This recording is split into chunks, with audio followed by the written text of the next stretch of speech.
It's great to be with you today, and our goal is to encourage and inspire you. So I hope that in these next few minutes you'll find that, wow, that was time really well spent. I'm glad I did that. And so let's start with this. I want to show you this picture, and I'm going to ask you, what do you see? Look at it, look at it. Okay, I'm going to switch and show you this picture. Same picture, but we see something different. On the left-hand side, maybe you are like me, you saw this young woman from the side of her face. And then as we emphasized the features of this older woman, we could see her nose was where the young lady's chin was, and that her mouth is down deeper into the stole that she's wearing. No wrong answers, but our perception changes how we look at these things. All right, let's try this one. What do you see? If you said you saw a duck, you're right. But if you said you saw a rabbit, you're also right. And I don't know why we see this. I don't know if it's because we're right-brained or we're left-brained or we're right-eyed and left-eyed or something like that. There must be some scientific reason why we see things a certain way. But anyway, no right answer or wrong answer. And what about this? What do you see? And you're thinking, is this a trick question? Because it doesn't look like the other optical illusions, does it? All right, maybe you say, I see a child. Or you think, no, that's a girl. You're seeing her through a gender perception. Or maybe you go, that kid looks a lot like our pastor's daughter. Or you're thinking, did I see that kid in our children's ministry or Sunday school recently? Or you might even be thinking, I don't think that's one of ours. I've never seen that child before. How a church perceives children makes a difference in whether they are a seeing church or not. And to show you what I mean by that, I'd like you to take a look at this fabulous film that will point out what kind of seeing you are. You heard my cry for mercy when I called to you for help. Good morning, happy Sunday. This week, we're gonna dive right into my personal favorite, Psalm 31. So if everybody just wants to take a minute and read through it on your own, then we can all talk about it. Sound good? Girls.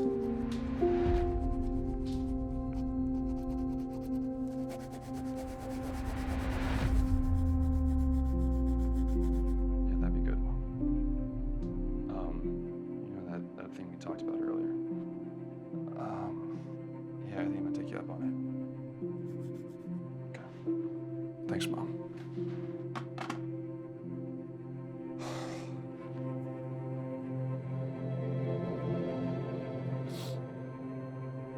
Hey, sweetie.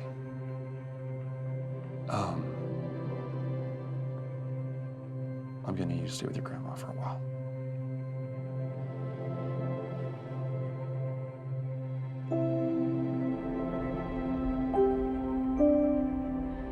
She's been through a lot.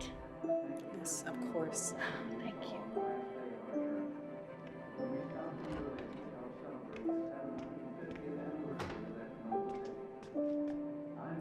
Melanie, right?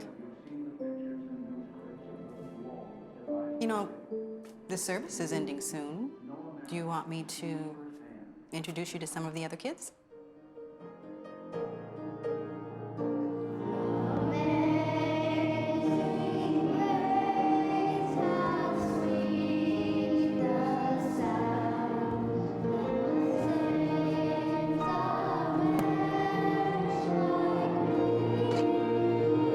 That's a good one. That song.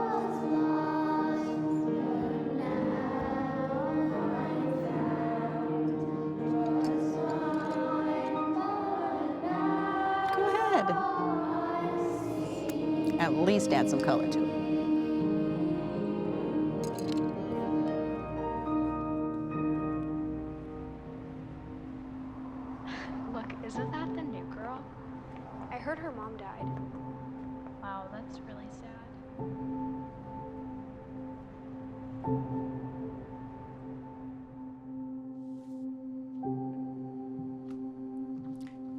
Miss Melanie. I was wondering where you were. Hey, Melanie, you okay?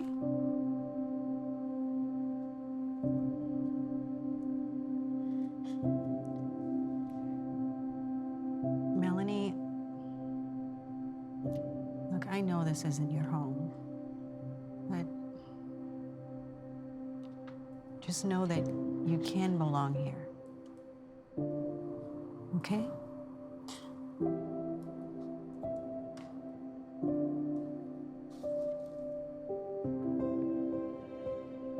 William, she's actually pretty nice. Yeah, she is. She Yeah. is.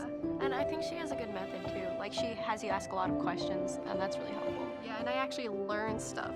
Bye, guys. Great harmonies. My grandma probably fell asleep or something. You don't need to wait with me. What, are you afraid I might ruin your cool? I don't really care what they think. Well, that's good. 'Cause you ain't making any friends over here on the curb.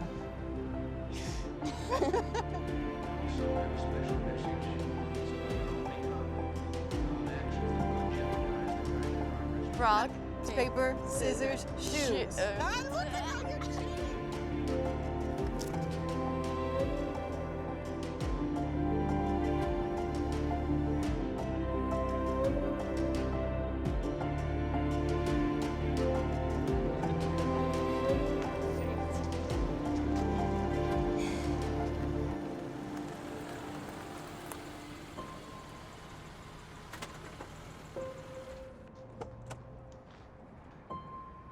Hey, sweetheart. Dad? You ready to come back home? Dad, can I have a minute?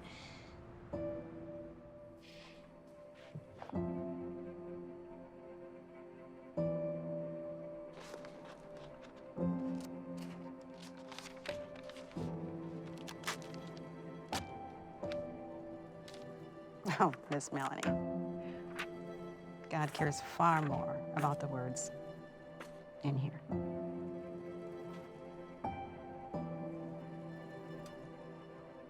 Now I want you to take it from the page and move it to your heart.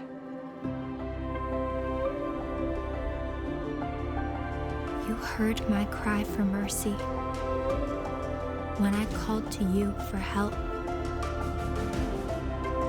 Be strong and take heart, all you who hope in the Lord.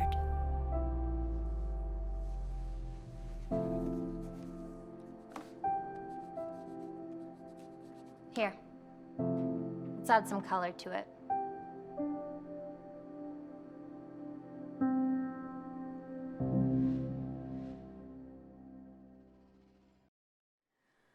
I have to tell you, I love that story. But I know it's controversial because some people have seen that and they see a Bible being defaced. It's very upsetting. And then there are other people who see that there's a girl there who is struggling, who's in grief, and is in deep need for the presence of a loving, caring adult to show up in her life, for the church to be there for her.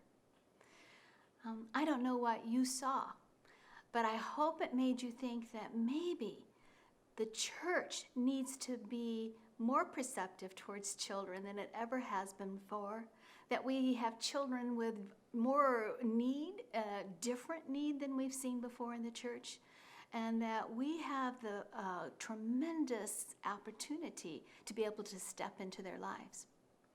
So one of my friends told me this story. She was a leader in a church at a Awana program, and she said there was this one boy. And when I say that, you know what kind of kid I'm going to start describing. He was incorrigible. He would get the other kids all riled up. If you said right, he went left. He was obstinate and rebellious and so difficult. And so finally, after several weeks of trying to deal with him, she finally just did one of these things. I want to talk to you. And she asked him, "Why are you so naughty?" And he had an answer. He had an answer right away. He said, "I'm hungry." And so she began to realize that probably this boy and the siblings from his family were not being fed before they came to Awana. So the next week she fixed the problem. She had pizza for him and for the other children. And so her perception changed, and she began to realize that all of the kids in this club, in this economically challenged area, were probably hungry. And so it began to be not just Awana night, but pizza and Awana night every week. I love that story. I love how the needs went way beyond what's described in a Awana handbook in terms of leadership. That is never expressed as something you should do, but it was something that she did and this church did in response to the needs of the children they were trying to minister to. I also think that a seeing church sees children through their potential, through their God potential. And so I love this story particularly. It's about an evangelist whose name was D.L. Moody. Some of you may know who D.L. Moody was. He was the greatest evangelist of the 19th century. He was an advocate for Christian education. He started Sunday schools here in the United States for kids, and he also started Moody Bible Institute, where I happened to graduate from. But I'd never heard this story about D.L. Moody. And so when he was 17 years old, he left home. He'd had a very difficult childhood. His father had died when he was 4, and he had been sent to homes for room and board to work. It really was a kind of indentured servanthood for children, but their family was so poor. So when he was 17, he went to work in Boston at a shoe store that his uncle owned. And the agreement was that if he came to work in that store and to live with his uncle, that he would go to church every Sunday. And so the first time at 17 years old, D.L. Moody is suddenly confronted with the love of God. Suddenly there's a picture of God like he'd never seen before. And for a father-hungry heart, you can imagine what that must have done to him. And so he came to Christ, but he was that boy. You know, he was that boy that no one saw a lot of potential in. His Sunday school teacher said this about him: "I have seen few minds darker than his when he came into my Sunday school class." Wow. Wow. And when he applied to be a member based on his salvation experience, the Mount Vernon Church in Boston said about him, "We have seldom seen a candidate more unlikely to become a Christian." Isn't that amazing? And yet God helped that church to have a perception, a seeing about this boy, to not just give up on him or to kick him out or to not pay attention to him, but to come alongside him and make a difference in his life. I'd like to read something that was written several months ago before COVID-19 came. And it's about how important the church is to children. Now, I know there may be all kinds of different decisions being made about how we're going to minister to kids now. We're kind of all over the map about that. But rather than prescribing a particular way or a particular method, I'd like to inspire and encourage you to be the kind of church that I'm going to read to you about. Children have so many needs a church can meet. They need exposure to the outrageous faith of believers within the body. Children who watch adult believers celebrate eternity while weeping at the edge of a newly dug grave are learning about the hope of eternity. When they lift their young voices and join others in praise of a God none of them has ever seen, but who is real just the same, they are learning the holy enchantment of praise and worship. The week after week testimonies of radically changed lives, or accounts of God's miraculous intervention, or stories of supernatural help in the time of need are forming them to trust in God.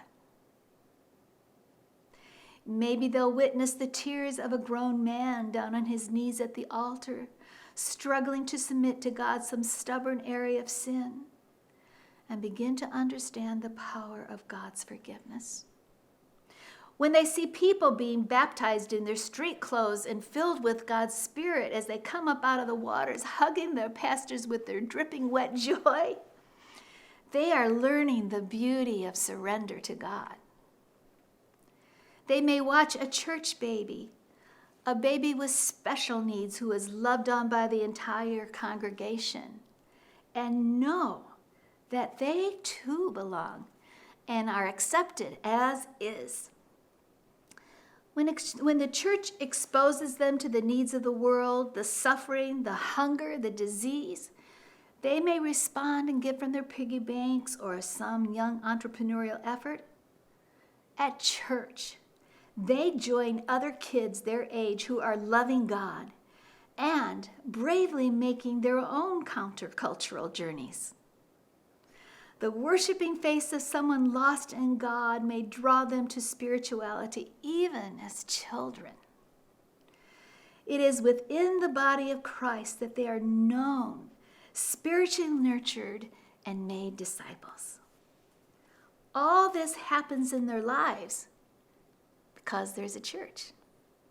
It doesn't happen just at home. It doesn't happen on the screen, though we're very happy to have that technology during these days. What is more life-giving than experiencing a contagious faith in community? The feel of it, the high and low of it, the supernatural joining togetherness of it.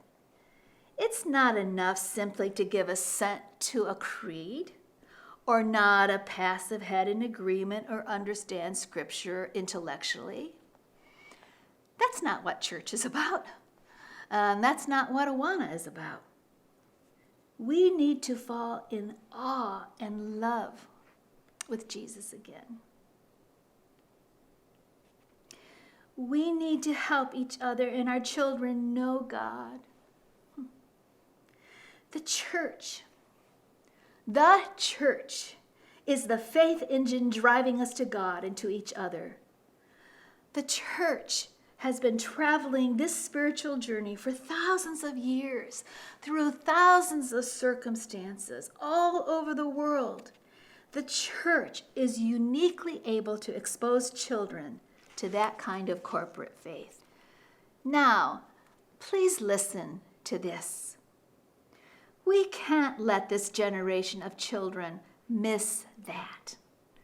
Soon, in their adult years, they will need to remember their childhood churches and draw supernatural strength from those memories in order to be spiritually resilient in the world they will inherit.